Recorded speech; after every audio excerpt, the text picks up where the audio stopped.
Bismillahirrahmanirrahim. Assalamualaikum warahmatullahi wabarakatuh. Innal hamdalillah nahmaduhu wa nasta'inuhu wa nastaghfiruh wa na'udzu billahi min shururi anfusina wa sayyiati a'malina.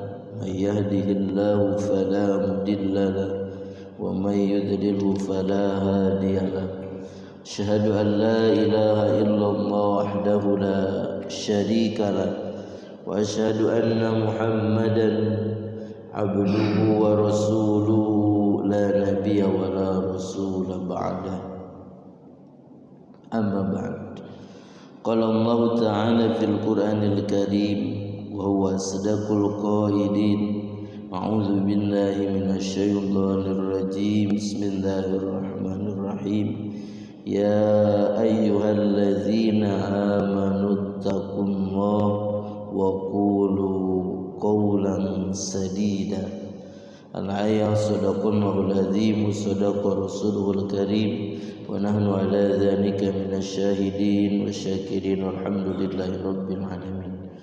Puji dan syukur senantiasa kita panjatkan kepada Allah Subhanahu wa taala.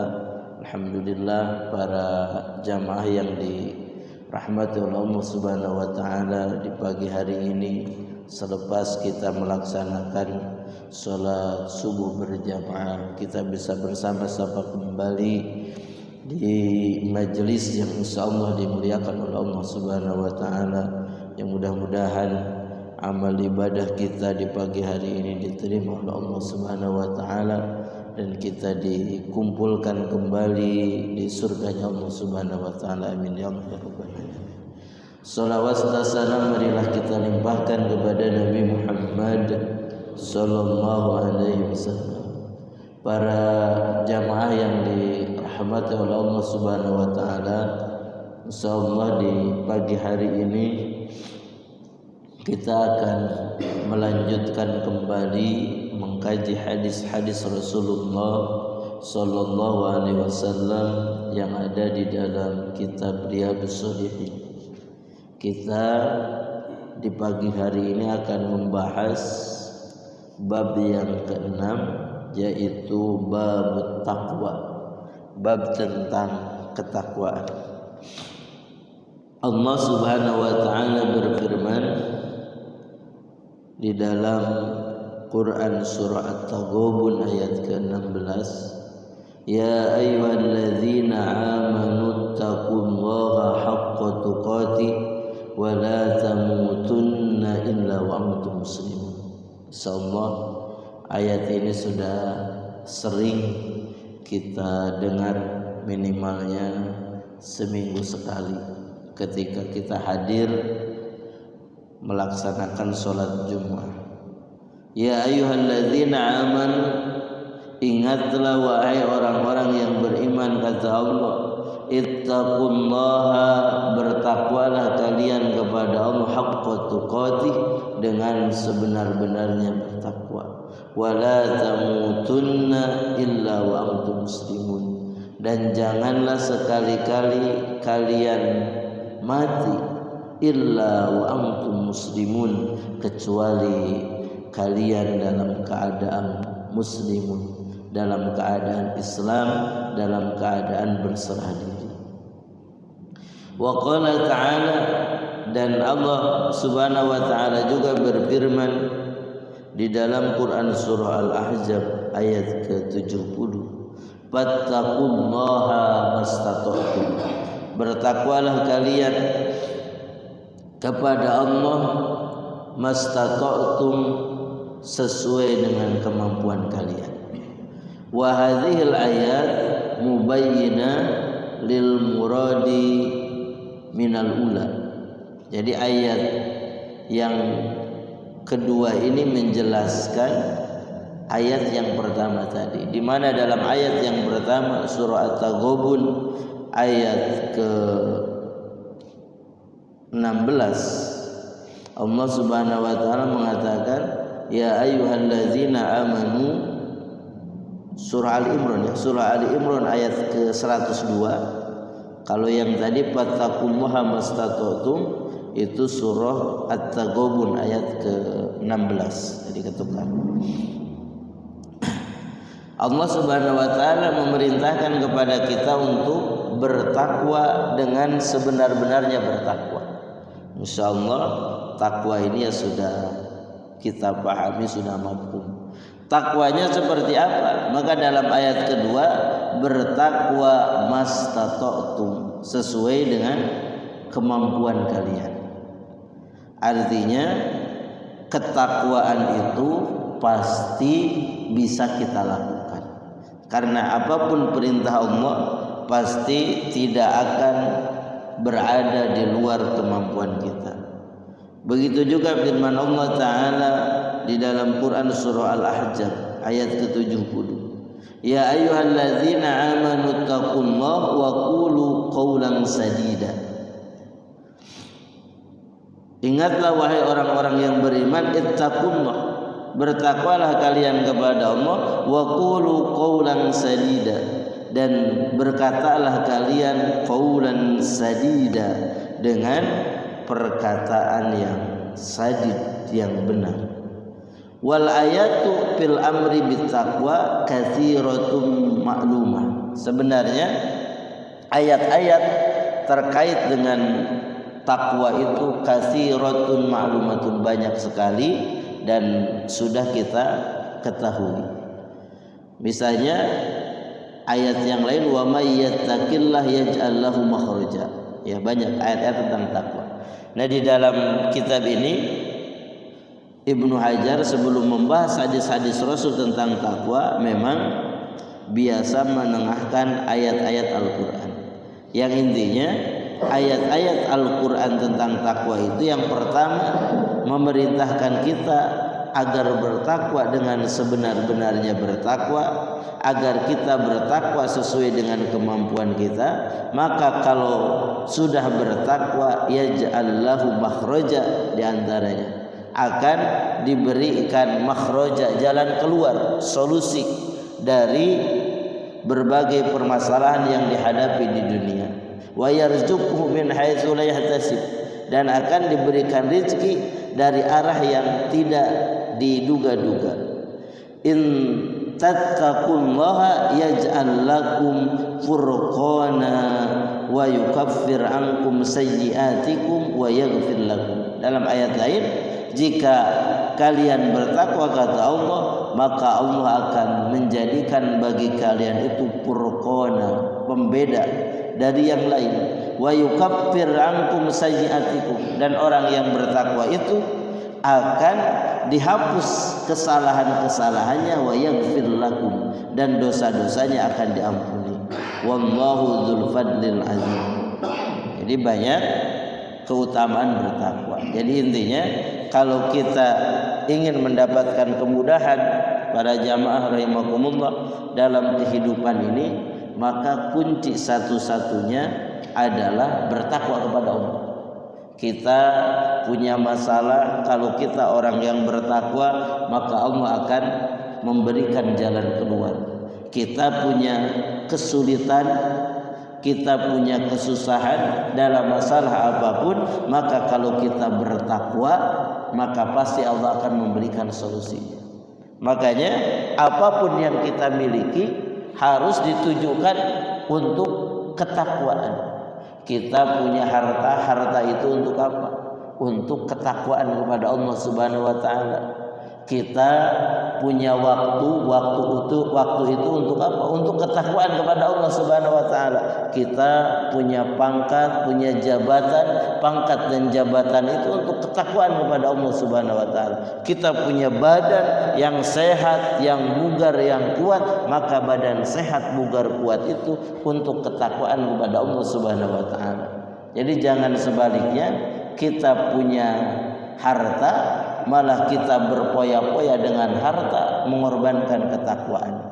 Kita punya pangkat dan jabatan, kita berbangga-bangga dengan pangkat dan jabatan, mengorbankan ketakwaan. Jadi jangan sampai ketakwaan itu adalah sesuatu yang kita korbankan, sesuatu yang kita tinggalkan. Kita lebih memilih dunia. Maka segala sesuatu yang kita miliki di dunia ini tujukan kepada ketakwaan, karena dengan bertakwa itu kita akan mendapatkan kemudahan di sisi Allah Subhanahu wa taala. Para jamaah rahimakumullah, hadis yang pertama terkait dengan takwa ini adalah hadis yang diriwayatkan dari jalur sahabat yang mulia Abu Hurairah, di mana Abu Hurairah berkata, "Qila ya Rasulullah," ditanyakan kepada Rasulullah sallallahu alaihi wasallam, "Man akramun nasi?" Jadi kata Abu Hurairah ditanyakan kepada Rasul, "Man akramun nasi?" Siapa manusia yang paling mulia? Man akramun nasi, siapa manusia yang paling mulia? Qala, berkata Rasul, atqahum, yang paling bertakwa di antara mereka. Faqalu, kemudian para sahabat berkata, laisa an hada nas'alu, bukan tentang ini ya Rasul, nas'alu, kami bertanya. Jadi bukan yang dimaksud oleh para sahabat itu yang paling mulia itu bukan ya orang yang bertakwa, karena para sahabat sudah tahu, sudah paham bahwa orang yang paling mulia itu adalah orang yang bertakwa. Maka kata para sahabat, bukan tentang itu ya Rasul. Kemudian qala fa Yusufu nabiyullah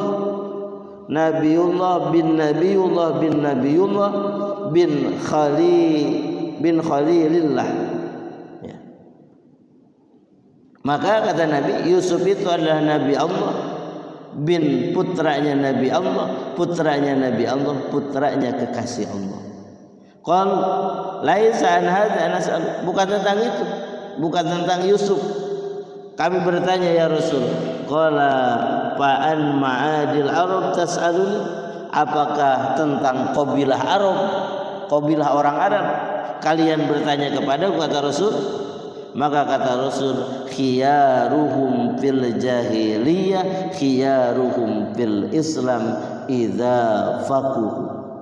Khiyaruhum, yang paling baik di antara mereka, di antara qabilah Arab, fil jahiliyah, di masa jahiliyah, khiyaruhum fil Islam, adalah mereka yang terbaik yang telah memilih Islam, idza faqahu, ketika mereka itu memahami Islam.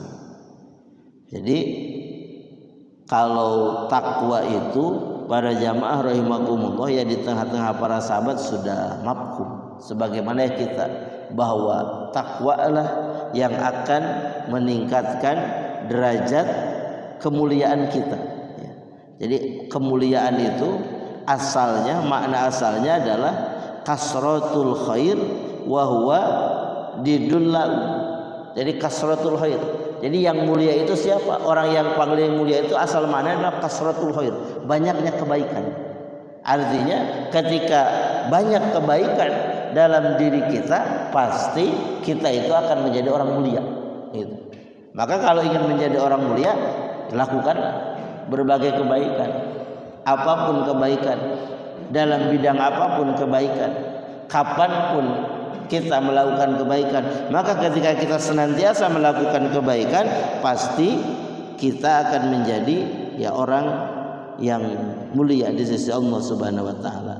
Nah, di dalam hadis ini juga Rasul menjelaskan bahwa di antara qabilah Arab yang paling mulia itu siapa?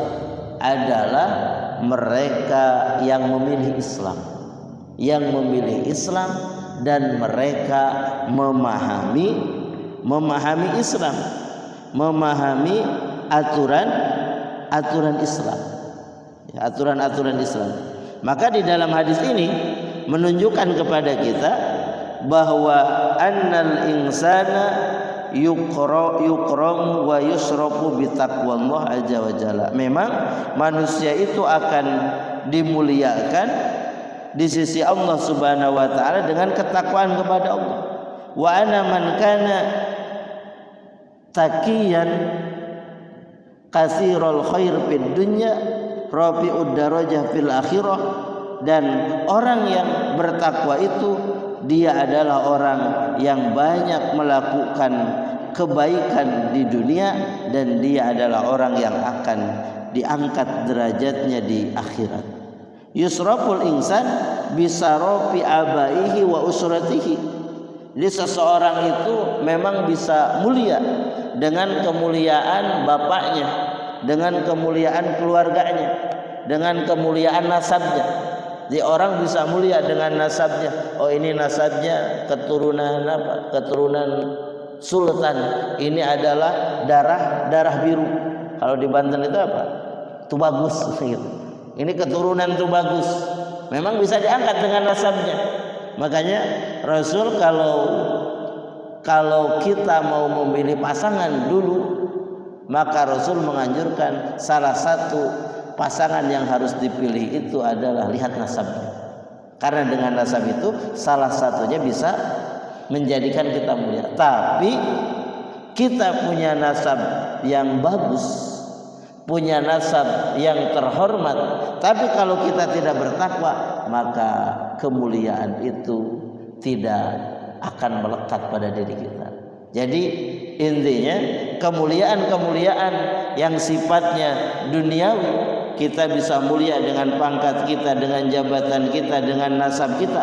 Mungkin orang memuliakan, tapi kalau tidak bertakwa, maka kemuliaan itu pada hakikatnya sebenarnya tidak ada pada dirinya. Jadi intinya memang ya kemuliaan itu dengan ketakwaan, bukan karena nasab, bukan karena keturunan, bukan karena keluarga, bukan karena pangkat dan jabatan, bukan karena yang lainnya. Begitu juga di dalam hadis ini tadi Rasul di akhir hadisnya menyatakan bahwa orang Arab yang paling mulia itu siapa? Di masa jahiliyah adalah orang Arab yang masuk Islam. Tapi setelah masuk Islam, dia itu faquhu, dia memahami syariat-syariat Islam. Jadi berarti tidak cukup para jamaah rahimakumullah kita masuk Islam tetapi kita tidak tahu aturan-aturan Islam. Jadi jangan sampai kita mengaku seorang muslim, kita mengaku beragama Islam, tapi tidak tahu apa yang harus dijalankan di dalam Islam. Nah ini adalah sesuatu kekeliruan, sesuatu kesalahan. Makanya kenapa Rasul itu menganjurkan kepada kita untuk thalabul ilmi, untuk mencari ilmu, agar kita tahu mana yang harus kita lakukan, mana yang tidak boleh kita lakukan, mana yang sunnah kita lakukan, mana yang dianjurkan kita lakukan, mana yang lebih baik kita tinggalkan yang disebut dengan makruh, mana yang harus ditinggalkan. Nah itu semua akan kita peroleh ketika kita belajar. Begitu juga kita akan mencapai derajat ketakwaan itu kalau kita memiliki pemahaman. Jadi kalau kita tidak memiliki pemahaman, kita gak akan mencapai derajat ketakwaan. Bagaimana kita agar takwa itu? Apa yang harus kita lakukan? Bagaimana perbuatan-perbuatan orang takwa itu? Nah kalau kita tidak memahaminya, maka kita gak akan naik kepada derajat ketakwaan. Jadi sebenarnya para jamaah rahimakumullah, kenapa kita itu harus mempelajari Islam, kemudian terikat dengan syariat Islam, hukum-hukum Islam? Karena kita sudah memilih menjadi orang yang beriman kemudian muslim. Jadi sebenarnya kalau kita tidak memilih orang yang beriman, kita tidak menjadi orang yang beriman, kita tidak memilih menjadi seorang muslim, sebetulnya silahkan saja. Mau melakukan apapun di dunia ini silahkan saja. Karena manusia itu, kata Allah, wa minkum mu'minun wa minkum kafirun. Jadi Allah menciptakan manusia itu hanya dua. Yang pertama ada orang kafir, yang kedua ada orang yang beriman. Maka kita mau milih mana? Mau milih beriman, mau milih kafir. Kalau kita mau bebas di dunia ini, maka pilihlah sebagai seorang kafir. Karena orang kafir itu tidak diatur dalam Al-Quran. Nggak ada aturan dalam Al-Quran tentang orang kafir harus begini dan begitu. Tapi memang nanti di akhirat ya tanggung resikonya, harus bertanggung jawab atas pilihannya. Tapi ketika kita sudah memilih sebagai seorang mukmin, maka kita secara tidak langsung kita sudah menyatakan kesiapan kita untuk diatur oleh aturan Allah Subhanahu wa taala. Maka kan kata muslim itu para jamaah rahimakumullah berasal dari kata apa? Berasal dari kata aslama yuslimu islaman. Jadi aslama yuslimu itu perbuatannya. Nah, muslim itu adalah orang yang melakukan perbuatan itu. Aslama itu apa? Aslama itu kita mungkin ya sudah paham bahwa aslama itu adalah menyerahkan diri, atau kita sering menyebutnya berserah diri. Maka seorang muslim itu sebetulnya dia berserah diri, dia sudah siap menyerahkan dirinya untuk diatur oleh aturan Allah Subhanahu wa taala. Maka kalau seorang muslim itu sudah siap dirinya untuk diatur oleh aturan Allah Subhanahu wa taala, maka dia akan dikatakan sebagai orang yang beriman dengan sebenar-benarnya beriman. Ketika dia sudah beriman, akhirnya dia menjalankan, siap diatur, siap berserah diri, pasrah kepada aturan Allah Subhanahu wa taala. Kata Allah begini, dia siap. Kata Allah begitu, dia siap. Apapun yang Allah perintahkan, dia siap melaksanakannya. Apapun yang Allah larang, dia siap menjauhinya. Maka berarti sudah berkumpul pada dirinya sifat keislaman dan keimanan. Dan jika sifat keimanan dan keislaman itu sudah ada dalam dirinya, kemudian dia istiqomah untuk pasrah, berserah diri kepada Allah, mengikuti aturan Allah Subhanahu wa taala, dan dia senantiasa melakukan perintah-perintah Allah, menjauhi larangannya, bahkan semakin meningkat apa saja yang dia lakukan dari perintah Allah. Semakin hari ada perintah-perintah Allah yang berbeda yang dia lakukan, karena dia tadi mempelajari syariat Islam, dia memahami syariat Islam, sehingga akhirnya amal solihnya yaitu ketaatan kepada Allah, menjalankan perintah Allah, menjauhi larangan Allah, dari hari ke hari itu meningkat. Maka kalau sudah seperti itu dikatakan orang yang bertakwa kepada Allah Subhanahu wa taala.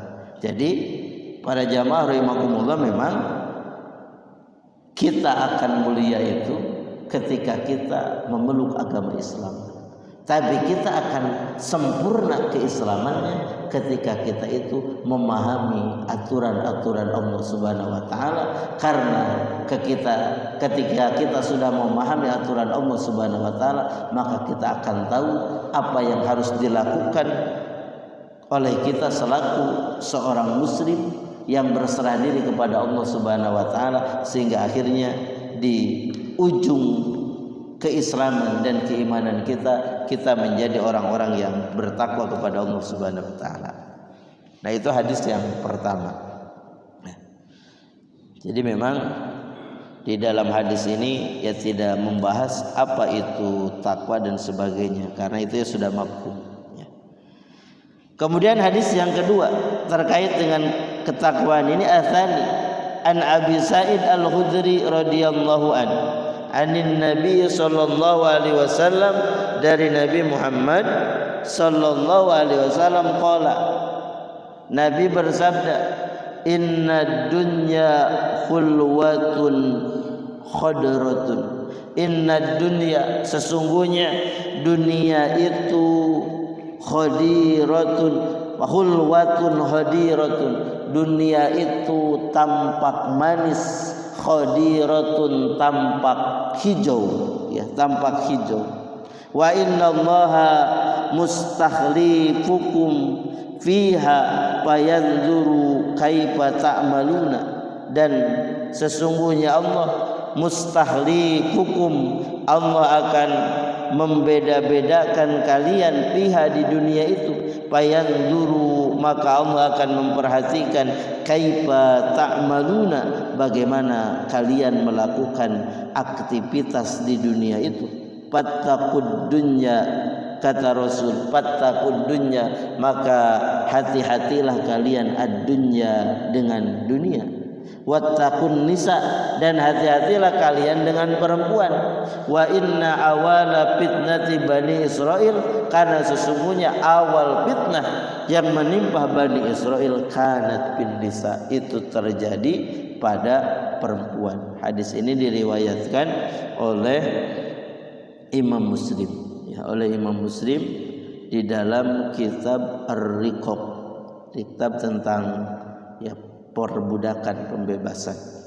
Di dalam hadis yang kedua ini, Rasulullah SAW sebelum memerintahkan untuk bertakwa, di dalam hadis ini Rasul menjelaskan dulu tentang dunia, karena memang dunia lah yang tadi menjadikan kita itu berpaling dari ketakwaan, menjadikan kita itu tidak bisa meniti ya jalan ketakwaan.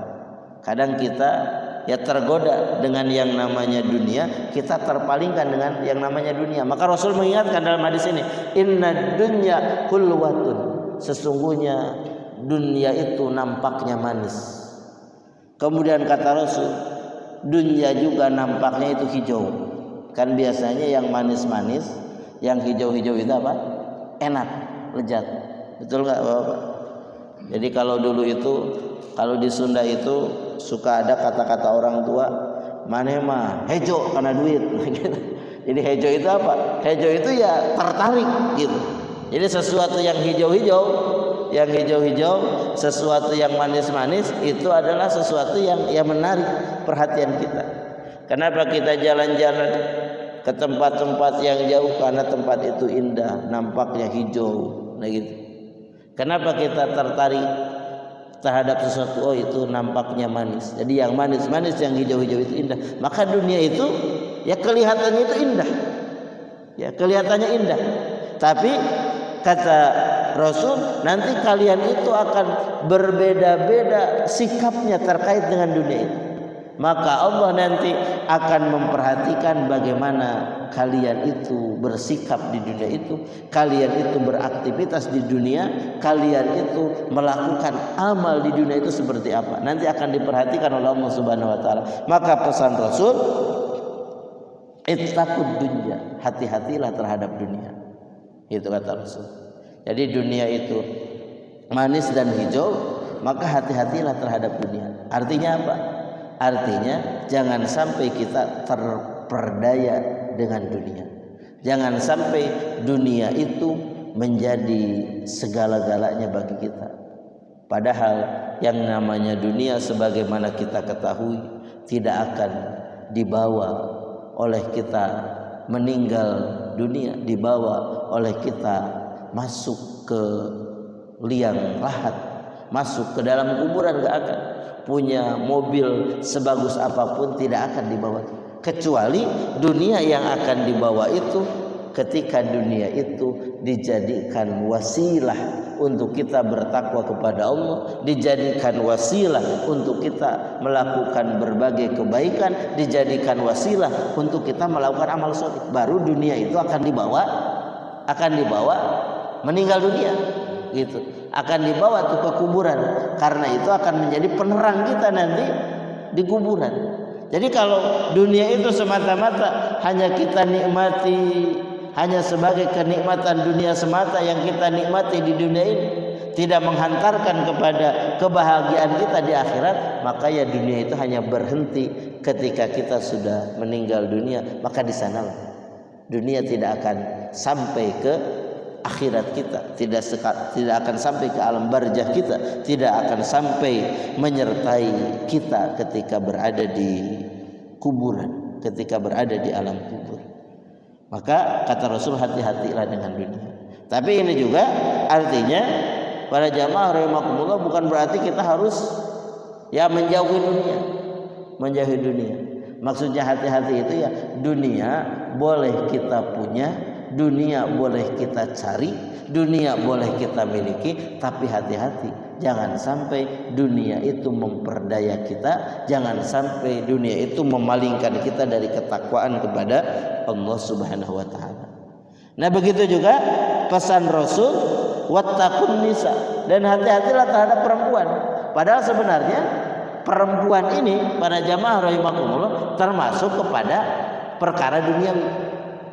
Tapi Rasul setelah memerintahkan kepada kita, menganjurkan kepada kita untuk hati-hati terhadap dunia, disebutkan perempuan. Padahal perempuan itu bagian dari dunia. Ini artinya ada sesuatu yang khusus terkait dengan perempuan yang akan menjerumuskan kita, yang akan menjauhkan kita dari ketakwaan. Maka di dalam hadis ini dijelaskan dulu Bani Israel, kata Rasul, mereka itu jadi sesatnya diantaranya karena ya perempuan, karena ada yang namanya fitnah perempuan, ya. Jadi fitnah itu memang ini maknanya banyak. Jadi fitnah itu bisa maknanya yang pertama adalah ad-dolal wal mihnah, kesesatan, ujian, wal injab bisyai. Fitnah itu kagum terhadap sesuatu, itu juga fitnah, ya, fitnah. Wal fitnah au qa'ahu fil fitnah bin nisa au bisababihi. Dan di sini dikatakan salah satu fitnah itu adalah perempuan. Berarti perempuan itu bisa menyesatkan kita. Perempuan itu bisa menjadi ujian bagi kita, atau perempuan itu kalau kita kagum kepada perempuan itu, maka perempuan akan menjadi fitnah bagi kita. Artinya perempuan ini akan menjadikan sebab kita terjerumus kepada yang fitnah, kepada kesesatan, kepada ujian-ujian, kepada musibah-musibah, ya. Ketika kita ya terjebak atau kita sangat tertarik dengan perempuan, maka berarti sebagaimana sabda Rasul, para jamaah rahimakumullah, habibaka haunama. Jadi cintailah istri kita itu, orang yang kita kasih, haunama. Jadi yang sedang-sedang saja. Kita memang harus cinta kepada istri kita. Kita harus cinta kepada anak-anak perempuan kita. Kita harus cinta kepada ibu kita. Tapi ingat, haunama. Jangan keterlaluan. Jangan sampai saking cintanya kita kepada istri, akhirnya istri itu bisa ya menyebabkan kita terjatuh kepada lubang keterpurukan, kepada lubang dosa, kepada jurang kemaksiatan. Kan kadang dalam kehidupan ini orang yang terjerumus kepada kemaksiatan, orang yang terjerumus kepada perbuatan dosa itu disebabkan oleh perempuan. Kenapa kamu itu rajin mencari uang rajin untuk ya bisa beli perempuan diantaranya. Ada orang yang begitu, banyak harta untuk apa? Untuk beli perempuan. Malam ini ganti dengan perempuan A, malam besok ganti dengan perempuan B. Ada tuh. Jadi hartanya itu memang dihabiskan untuk ya jajan di luar gitu ya. Untuk jajan di luar. Atau memang orang terjerumus misalnya kepada perbuatan korupsi karena apa? Karena ada dorongan dari perempuan, dari istri. Pak, tuh tetangga mah sudah emasnya juga sudah berapa tuh banyak di gelangnya gitu. Cincinnya juga semua jari sudah pakai cincin. Ini ibu cincin juga gak ada. Coba bapak tuh yang semangat cari uang itu. Ya kalau misalnya ada peluang untuk yang ngambil sedikit mah gak apa-apa. Nah gitu. Awalnya begitu tuh. Kadang ya ada dorongan. Makanya perempuan itu kalau kata Rasul, perempuan itu memang akalnya itu kurang. Perempuan itu lebih yang menonjolnya itu perasaan gitu. Makanya perempuan itu kadang tidak berpikir logis, tapi perasaan yang ditonjolkan itu yang lebih ada pada perempuan. Maka kita selaku suami itu harus tahu, ya. Jadi perempuan itu yang paling menonjolnya itu adalah perasaan. Beda dengan laki-laki. Kalau laki-laki mah yang paling menonjol itu akalnya, perasaannya tidak begitu, gitu. Maka kalau perempuan itu mendorong kita untuk melakukan ini melakukan itu, karena tadi yang dimunculkan bukan akalnya, tetapi perasaan. Perasaan kalau saya hidup begini-begini saja nanti dihina oleh orang, nanti dibeginikan oleh orang, dibegitukan oleh orang, itu ada perasaan-perasaan negatif itu muncul, sehingga akhirnya mendorong kepada suaminya untuk melakukan ya keburukan, gitu. Maka Rasul berpesan di dalam hadis ini kita harus berhati-hati dengan wanita, Maka di dalam hadis lain juga kan yang namanya perempuan itu khuliqatil mar'atu, kata Rasul, mindila. Jadi perempuan itu diciptakan mindila, dari tulang rusuk yang bengkok. Artinya memang kita harus pandai-pandai bagaimana bisa meluruskan perempuan, gitu. Makanya kita selaku kepala rumah tangga yang disebut dengan qawwam. Qawwam itu kan ada fungsi kita menafkahi, ada fungsi kita mendidik istri, tarbiyah kepada istri, ada fungsi kita untuk meriayah itu apa? Mengurus, mengatur istri, ada fungsi kita untuk himasah itu apa? Menjaga istri. Itu seorang suami. Jadi suami itu memang harus bisa menafkahi istrinya, memang harus bisa menjaga istrinya, harus bisa meriayah istrinya, dan harus bisa mendidik istrinya. Maka kalau ada istri-istri yang seperti itu, maka kita harus didik. Tapi tadi ketika kita akan mendidik istri, ingat yang namanya istri itu, yang namanya perempuan, maka yang lebih menonjol adalah perasaannya. Maka kita ya sentuh dulu perasaan itu. Jadi kita harus benar-benar bisa memainkan ya perasaan istri itu. Maka kalau resep dari Rasul itu, sebetulnya Rasul itu hanya menunjukkan 2 resep saja. Yang pertama, tunjukkan bahwa kita itu adalah qawwam. Yang kedua, buatlah istri itu senang, buatlah istri itu senantiasa bahagia, senantiasa tersenyum. Makanya kalau kita lihat Rasulullah, bagaimana Rasulullah itu memperlakukan istrinya, Rasul itu sering bercanda bersama istrinya, begitu. Sehingga istrinya itu ya senantiasa terhibur, perasaannya itu senantiasa ya bahagia, gitu. Jadi walaupun harta seadanya, walaupun ada kekurangan, tetapi ketika si perempuan itu merasa bahagia, merasa senang berada di samping kita, maka insya Allah ya rumah tangga kita itu akan langgeng. Begitu juga istri kita itu tidak akan mendorong-dorong kita untuk kita terjerumus kepada perbuatan dosa. Maka ya hati-hatilah dengan perempuan, kata Rasulullah sallallahu alaihi wasallam. Gitu para jamaah remuk. Terakhir, hadis yang ketiga. Ini adalah doa yang harus kita dawamkan ya, agar kita senantiasa ditunjukkan kepada ketakwaan, agar kita senantiasa ada dalam ketakwaan, agar senantiasa kita meningkatkan ketakwaan.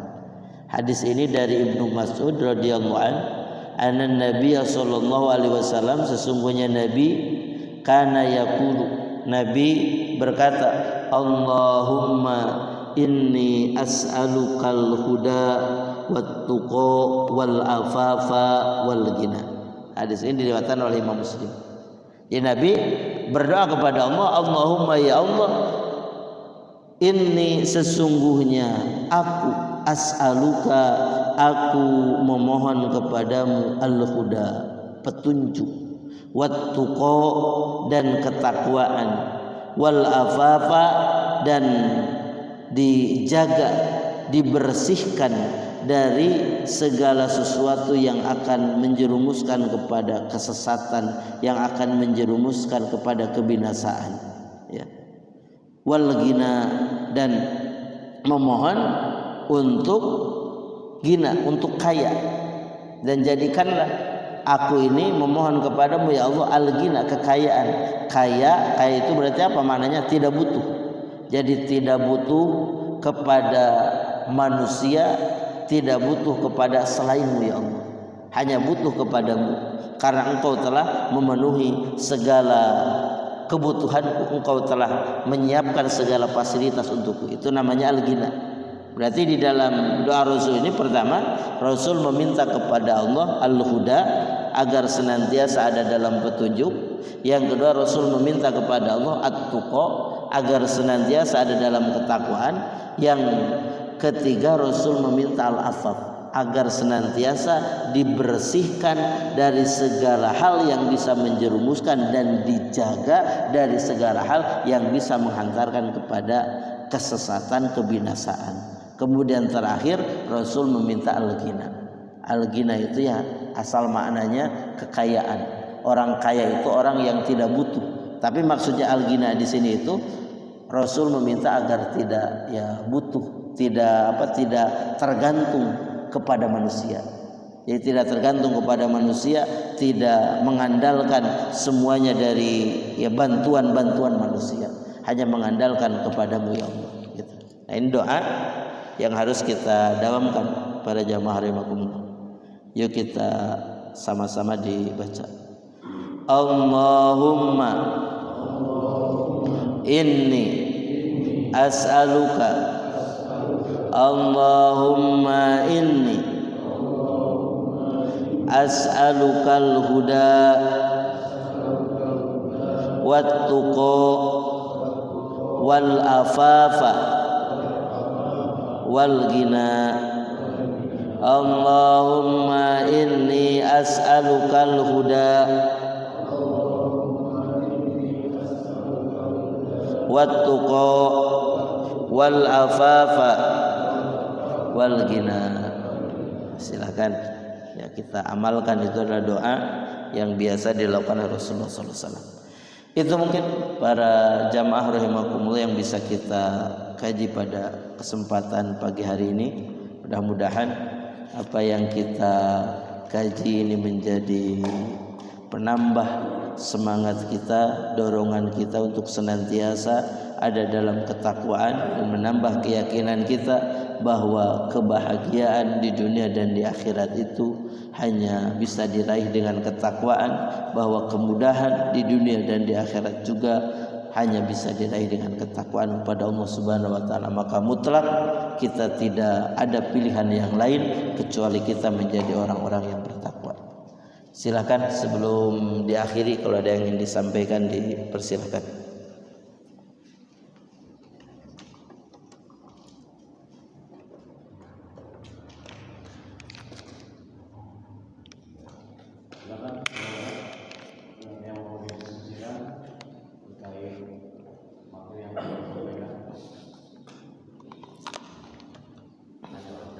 Ya, mengapa? Waalaikumsalam warahmatullahi wabarakatuh.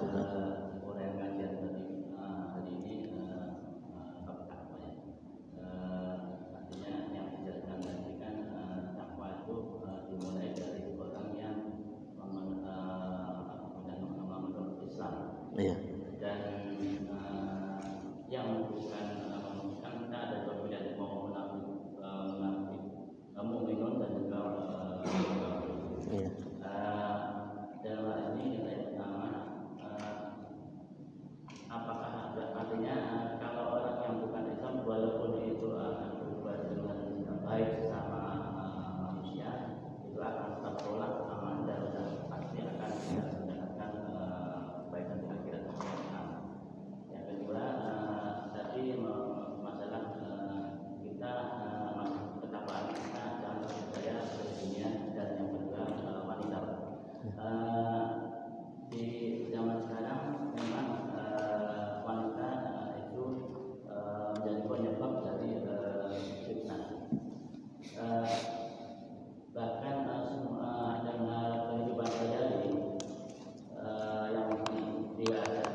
Baik, yang pertama terkait dengan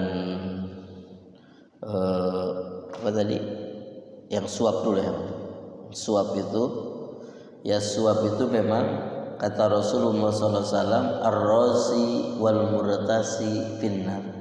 Orang yang menyuap dan menerima suapan, dua-duanya itu finnar, berada di nerakanya Allah Subhanahu wa taala. Memang kalau kita lihat fakta ya sekarang itu mau mencalonkan itu ya butuh uang yang banyak.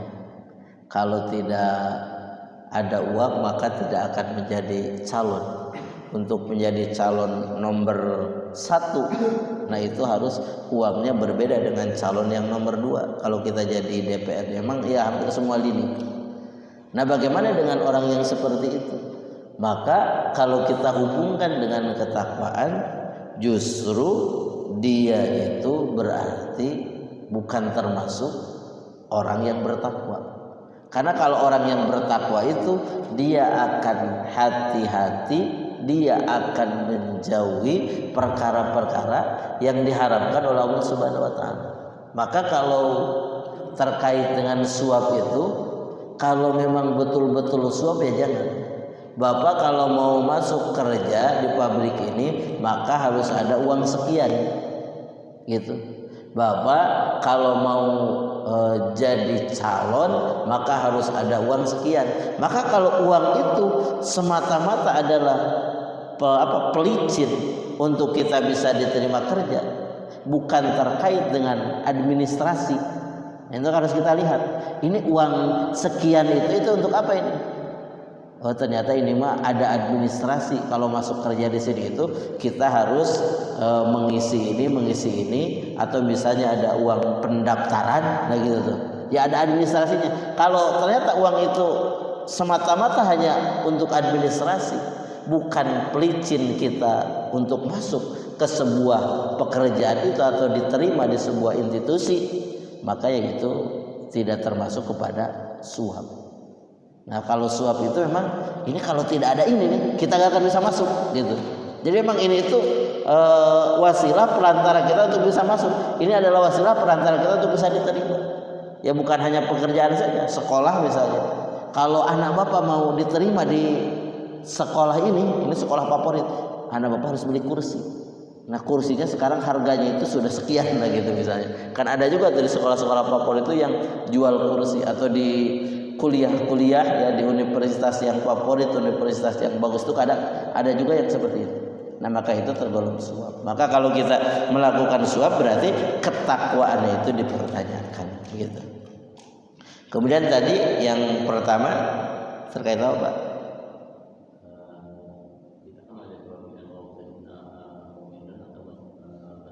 Oh iya betul. Iya betul. Ya teringat. Memang kita itu ada orang kafir dan mukmin kata Allah, wa khalaqakum, Allah itu menciptakan kalian minkum kafirun wa minkum mukminun. Di antara kalian ada orang kafir, ada orang mukmin. Nah, bagaimana dengan orang kafir yang melakukan kebaikan gitu, yang melakukan kebaikan? Maka kalau kita lihat dalam ayat-ayat Al-Qur'an, orang kafir itu ketika akan melakukan kebaikan itu hanya menjadi kebaikan bagi orang kafir itu di dunia saja gitu, sehingga Allah akan balasnya di dunia gitu. Nanti di akhirat dia tidak akan mendapatkan balasan kebaikan, karena untuk mendapatkan balasan kebaikan di akhirat kita harus punya passwordnya apa? Passwordnya ya masuk Islam gitu, baru nah itu akan bernilai. Perbuatan baik kita di dunia ini akan bernilai di sisi Allah, yang akan diganti dengan pahala, yang akan diganti dengan surganya Allah Subhanahu wa taala. Maka kalau ada orang yang berbuat baik dari orang kafir ya di dunia ini, pasti dia akan mendapatkan kebaikan dunia. Mungkin dia akan disanjung-sanjung di dunia. Oh, dia mau orangnya baik, walaupun dia itu berbeda agama dengan saya. Itu adalah balasan dari Allah di dunia itu seperti itu, disanjung-sanjung, diangkat-angkat gitu.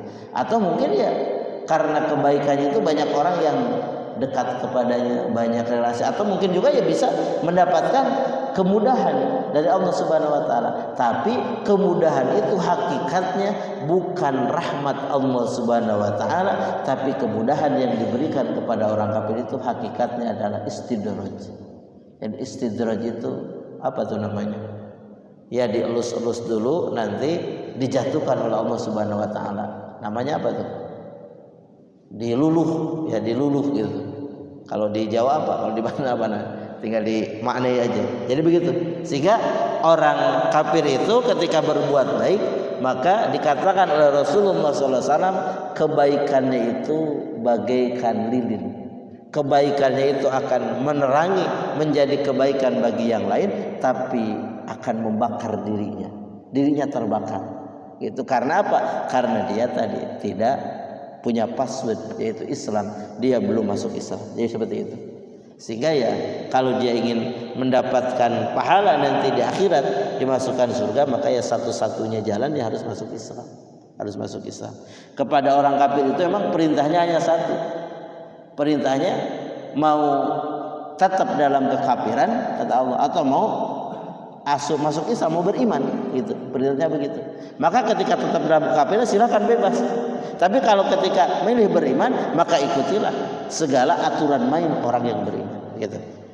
Seperti itu. Wallahu a'lam bishawab. Baik, ada lagi? Enggak. Ada?